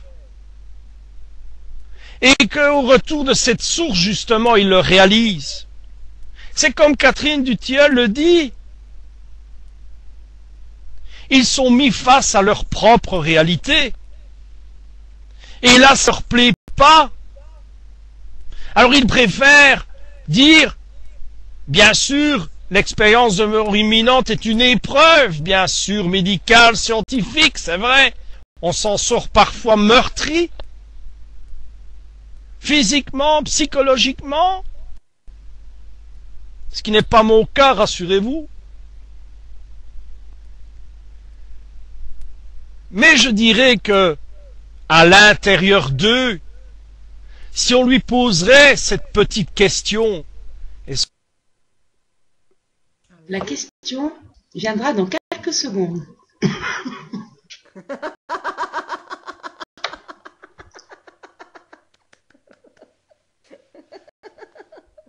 Qui est-ce qui a sorti ça? Ah là là, c'est coupé chez vous aussi? Pas de panique, tout va bien. Voilà, une fois c'est moi, une fois c'est lui, une fois c'est... Voilà, j'avais oublié de mettre 2 € dans l'appareil. Donc je disais que cette personne, si on lui pose la question, un peu comme la vie nous a dit, donc c'est I3 nous a dit, il y a cette question posée. Si on pouvait dire à cette personne, sois franche, sois honnête, essaye d'expliquer avec tes mots, comme beaucoup de gens, et ça on le verra le 15 juin, où on ne peut pas toujours expliquer l'événement qui s'est passé. Et je parlerai moi aussi de mes 3 événements. Eh bien, il dira dans sa réponse, oui, c'est vrai, les choses ont changé pour moi. Son caractère est encore là, parce que ça fait partie de son libre arbitre, de sa nature, de son éducation. explication. Il le dira à un moment donné. Comme ceux qui sont dans le domaine paranormal. Il y a des gens qui parlent, comme vous et moi, du domaine paranormal. D'autres qui ont un statut social qui ne leur permettent pas, de peur d'être mal vus par leur entreprise, d'être tournés au ridicule, qui ont vécu un phénomène, mais qui l'ont occulté. Et un jour, ça revient quand même à la surface. Et ils vous disent, oui, c'est vrai, en réalité, il s'est passé ça. Si on va au fond des choses, au fond du travail de soi, pas besoin d'avoir une EMI, une ND ou quoi que ce soit, ou d'avoir autre chose. Si on prend le temps de se déconnecter, c'est très très difficile. Et d'aller creuser à l'intérieur de soi-même, nous sommes déjà à l'approche d'une source. C'est le petit enfant, rappelez-vous, qui par curiosité avance, découvre. Une découverte saine, sereine, productive. À ce moment-là, nous retournons sur un chemin très difficile, mais faisable. Et ce chemin, nous sommes obligés de le prendre. Ce n'est pas un choix, c'est une obligation. Parce que ce chemin, ceux qui nous suivent, nos enfants, descendants, vont devoir le prendre. C'est déjà un des premiers objectifs de la vie de quelqu'un. Toutes ces questions se posent: à quoi sert-on? À quoi sert l'existence? À quoi sert la vie? Que font-nous? Qui sommes-nous? Nous avons chacun les phénomènes de médiumnité, de voyance, mais surtout un droit de faire valoir une existence, un chemin. Et ça va servir à quoi cette existence? À laisser une trace. Et cette trace doit être présente à chaque époque, à chaque race, à chaque évolution. Parce qu'au-delà de cette trace d'évolution, la Terre bouge, la Terre change. La recherche en astrologie, en paranormal, nous donne déjà une main tendue pour nous dire, au-delà de cette Terre, dans le cosmos, dans l'espace, dans la lecture des astres, il y a autre chose. Et cette autre chose, tant que ton lâcher prise et ce retour en source n'est pas connu, tu ne le sauras pas, tu resteras dans ton ignorance. C'est ça la mission de l'être humain. Je vous laisse à vos réflexions, ou aux questions bien sûr. Et moi, ma question traditionnelle, est-ce que la conférence répond un peu à votre attente ce soir? Je sais que je ne parle pas entièrement du lâcher-prise spirituel comme on peut trouver sur Internet. Travaillons dans une objectivité réelle. Je ne dis pas que les autres ne disent pas les choses réelles, c'est pas ça.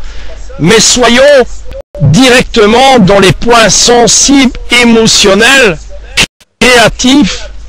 Et quand je parle de création, l'homme a l'intelligence, comme la femme bien sûr, à créer pour pouvoir avancer.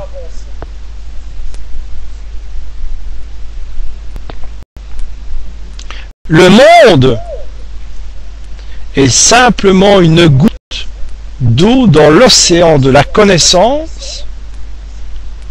Cette connaissance tourne tout le temps, elle avance, elle grandit. En suivant les conférences, vous allez découvrir que non seulement la Terre, bien sûr, fonctionne d'une certaine manière, mais que le cosmos est bien loin, change également pour des fonctions bien calculées. Ça, ce sera dans la conférence du chiffre d'or.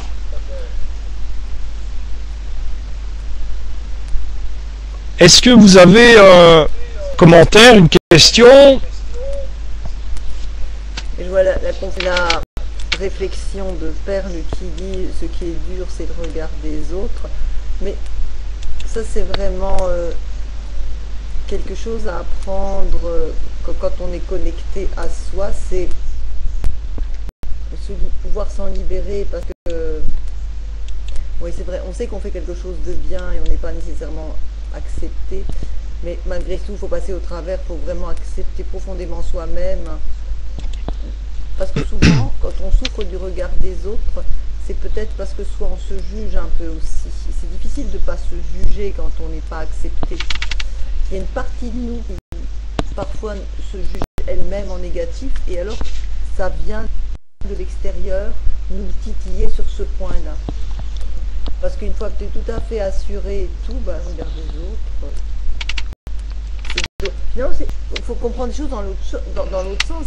C'est triste en fait de ne pas comprendre ce qu'est vraiment la vie ou la beauté de la vie, les choses extraordinaires de la vie. Parce que c'est ça, c'est une espèce d'aveuglement. Et au lieu de se croire différent ou d'être perturbé parce qu'on sait qu'on est différent, au fond c'est une force et une chance parce qu'on voit, c'est comme si on voit clair et les autres voient moins en fait, c'est comme ça. C'est pas du tout prétentieux, c'est la vérité. À partir du moment où on a plus de choses ouvertes, même si on n'est pas adapté à la société telle qu'elle est pour le moment, mais elle est bancale, à pas moins, on a plus. C'est comme si tout le monde était daltonien, puis il y a des gens qui voient les couleurs, alors les couleurs, parce qu'ils voient les couleurs, vont pas s'excuser de ne pas être daltonien quand même. Je voudrais saisir. En fait. Vas-y Catherine. Non, c'est important de prendre confiance en ça. Et peu importe le regard des autres et c'est vrai que c'est parfois très pénible et ça bloque en fait parce que les gens vont vous empêcher. Mais il faut vraiment garder la confiance et savoir que c'est ça qui est juste. J'ai, il y a 2 jours, remis un message, un copier-coller de Merius pour Angel.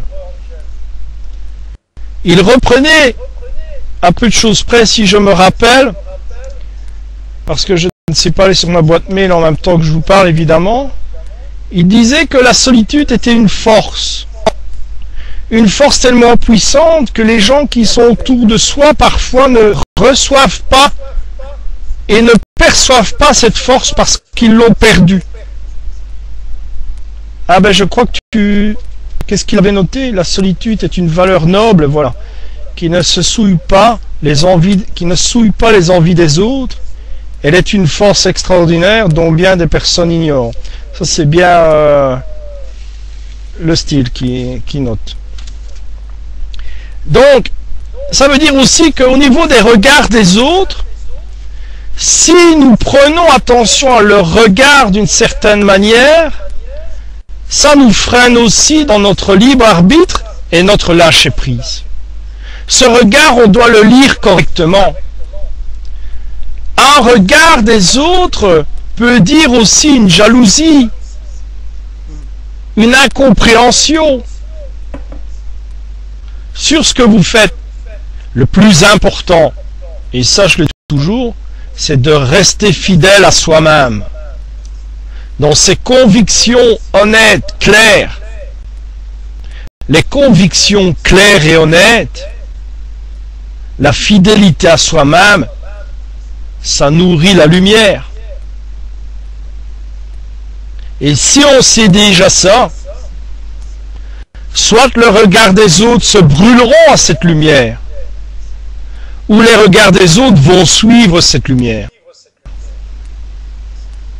C'est vous qui avez à ce moment-là le dessus sur le regard des autres. Pour le regard des autres qui louche, ce sera un felou. Maître à felou. Mais ça, je vais pas faire de pub.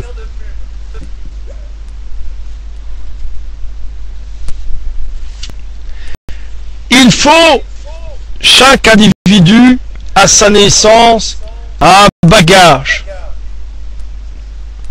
pour qu'il ne se perde pas. Dans ce bagage, il y a sa soif d'évolution, de connaissance, cycle qu'il a vécu avant, pour lui donner justement les capacités de reprendre une forme de cours de vie. On peut dire que c'est un phénomène de réincarnation, mais ce phénomène se divise en plusieurs choses. Et pourquoi il y a certitude d'informations antérieures? Parce que l'homme va l'utiliser.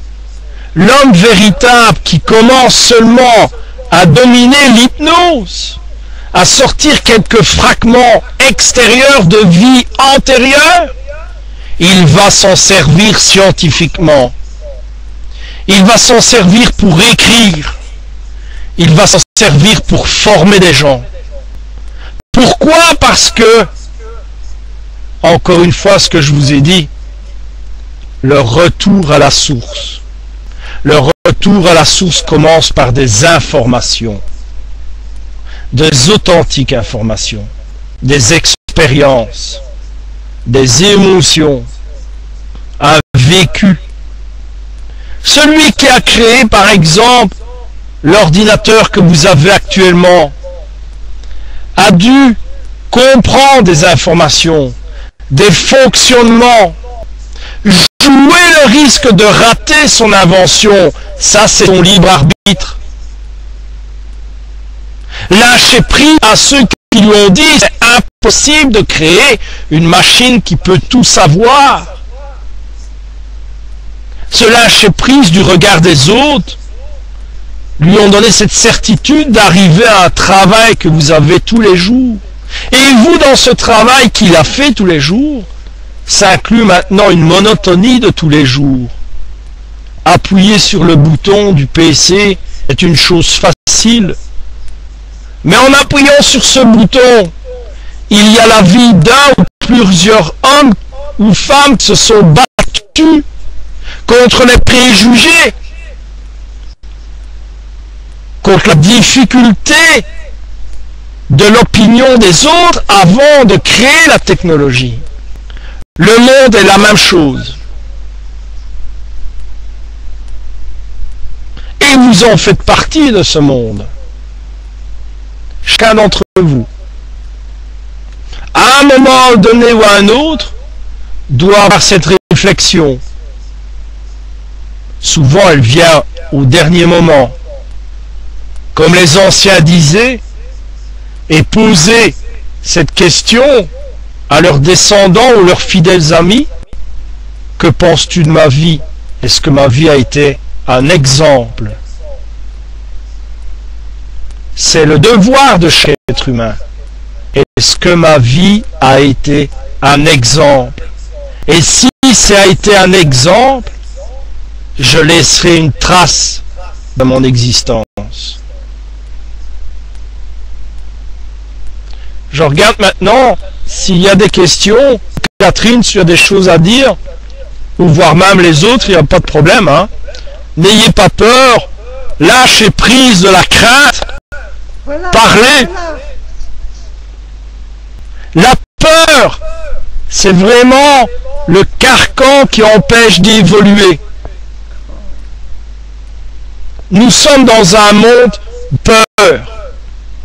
Dans l'évolution spirituelle, dans l'évolution propre des races, dans son destin, son avenir. L'avenir nous réserve des choses extraordinaires, curieuses, et une certaine forme de retour.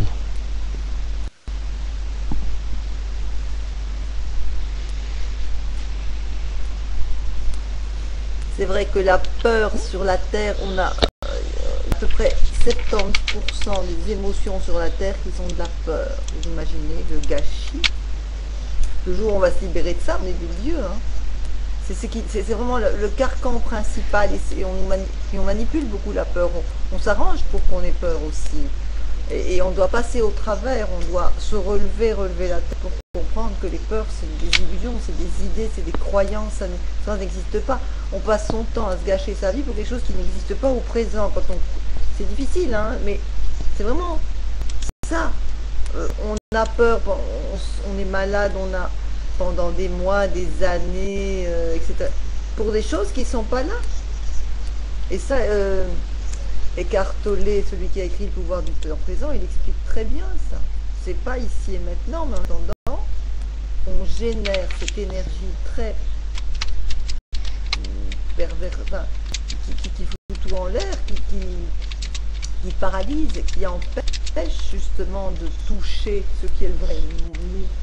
Et voilà, la peur, c'est pas une réalité, c'est quelque chose qu'on nous a inculqué, qui existe depuis très longtemps, qui est transmise depuis des milliers d'années, et qu'on a emmagasiné dans nos cellules depuis justement des milliers d'années avec tout ce qui s'est passé avec nos ancêtres et tout. Et nous, on a la possibilité maintenant, juste là maintenant, de commencer à se libérer de ces peurs, pour vraiment devenir nous. Il y a, à travers cette peur, plusieurs choses.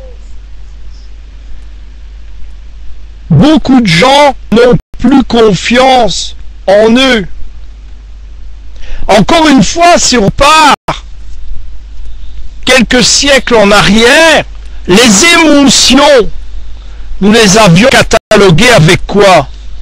L'honneur, la fidélité, le respect. C'est bien aussi la forme d'union avec les gens. Et ça fait partie du slogan français. Fraternité, liberté, ainsi de suite. Tout ça n'existe plus. Ce ne sont que des chimères, des légendes. Parce que si tout ça est encore présent, nous n'aurions plus peur. Nous aurions confiance entre nous. Il faut qu'il y ait un événement crucial, parfois terrible comme une guerre, pour qu'on réalise qu'on doit s'unir. Une guerre, rendez-vous compte, une guerre pour se rendre compte que nous avons besoin des uns des autres. C'est incompréhensible.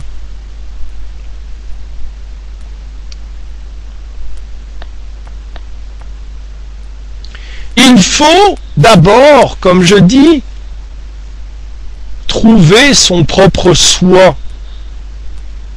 Trouver, ça prend du temps. Certains avancent plus vite, d'autres moins.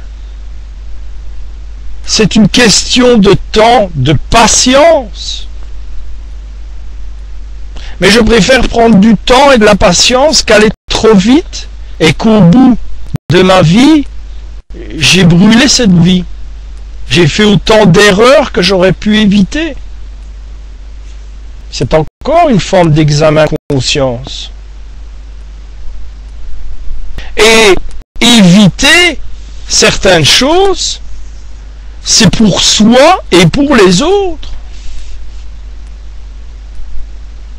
Passer le relais aux autres, ceux qui viennent après. C'est encore une mission, c'est une qualité.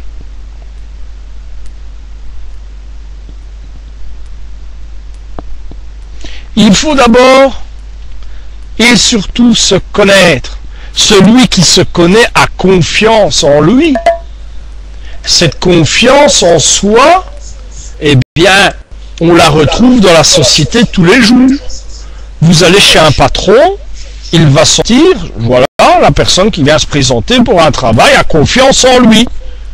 Ce sera un élément que je pourrai tout doucement avoir confiance. La véritable confiance en soi est inébranlable. Parce que cette confiance en soi s'associe de nos sens propres et extrasensoriels, encore une fois. Ne pas l'oublier. c'est un ensemble de tout. Une fois qu'on a cet ensemble, on sait déjà ce qu'on veut dans son existence.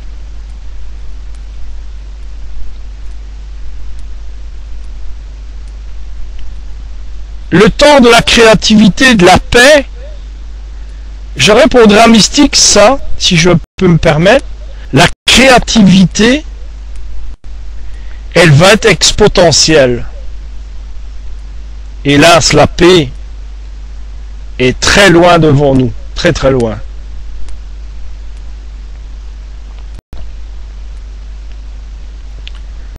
Si je pouvais un jour vous expliquer le fonctionnement, le déroulement des points capitaux dans l'évolution humaine qui nous attend, ce serait extrêmement délicat.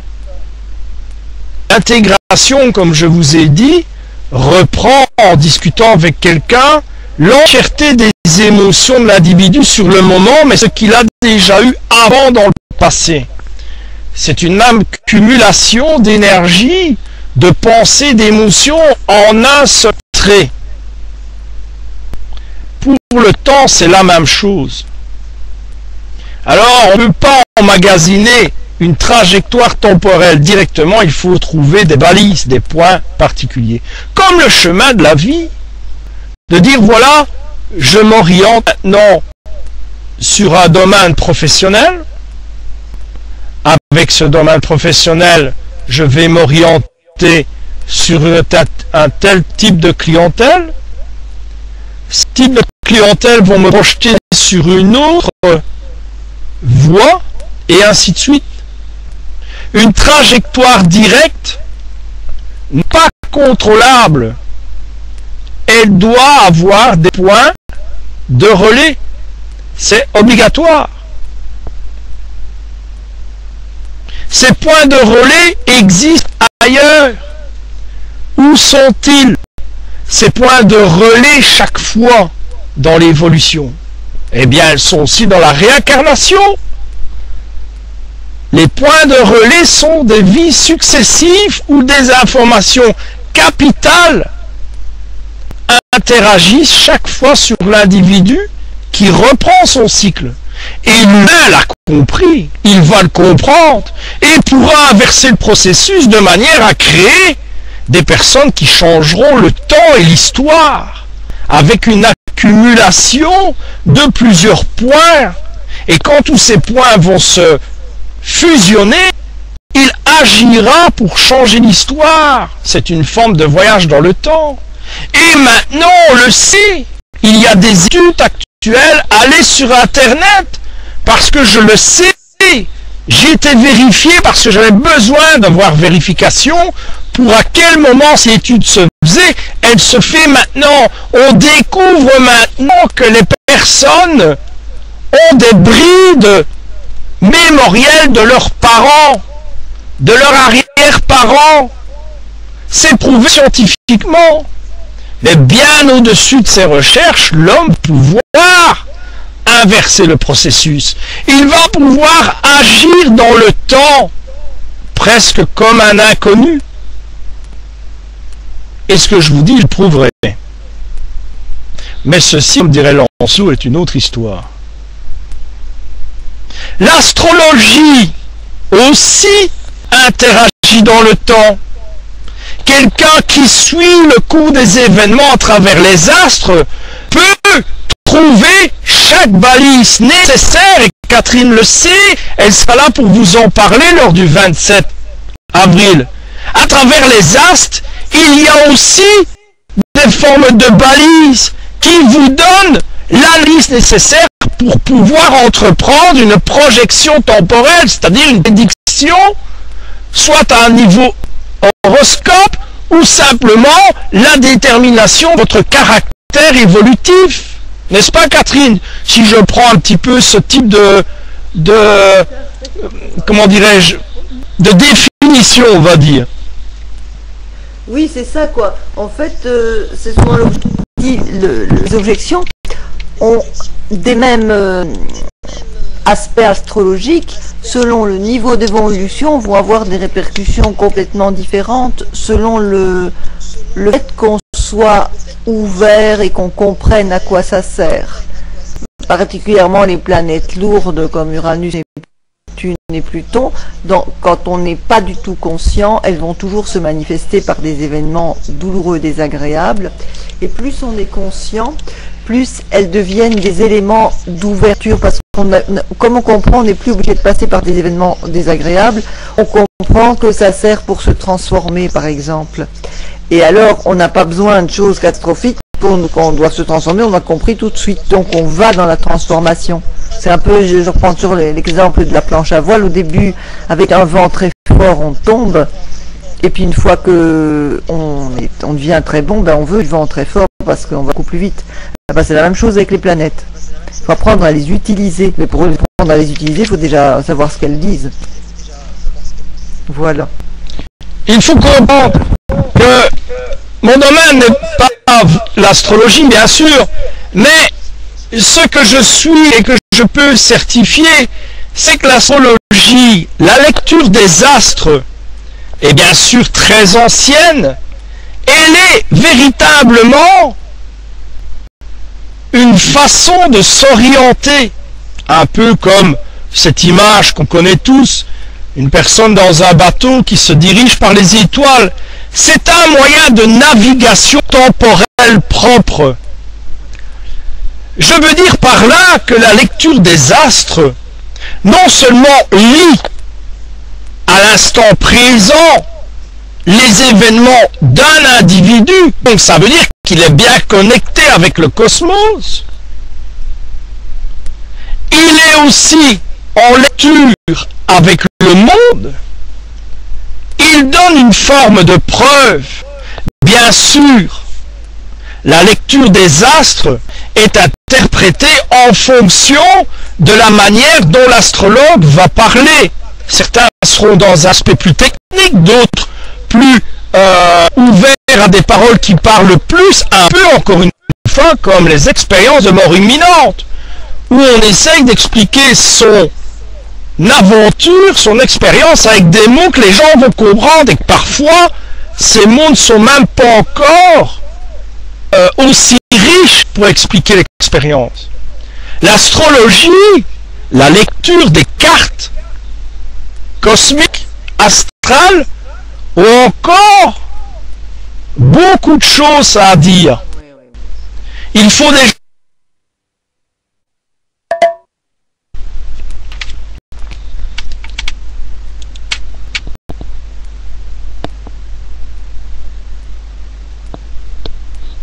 Voilà, est-ce que l'on m'entend? Voilà, donc je disais que l'astrologie a encore un avenir, évidemment, perpétuel, parce que la lecture des astres est toujours présente.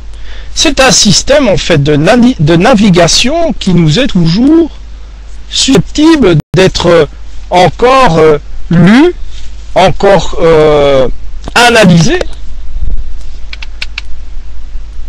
Je rappelle qu'il y aura donc, comme vous le voyez justement à l'instant même, qu'il y aura donc une conférence le 27 avril, ce sera en salle, donc on va faire des tests dans 2 semaines, de manière à ce que vous sachiez interagir également. Je ne sais pas trop comment on va gérer au niveau des questions.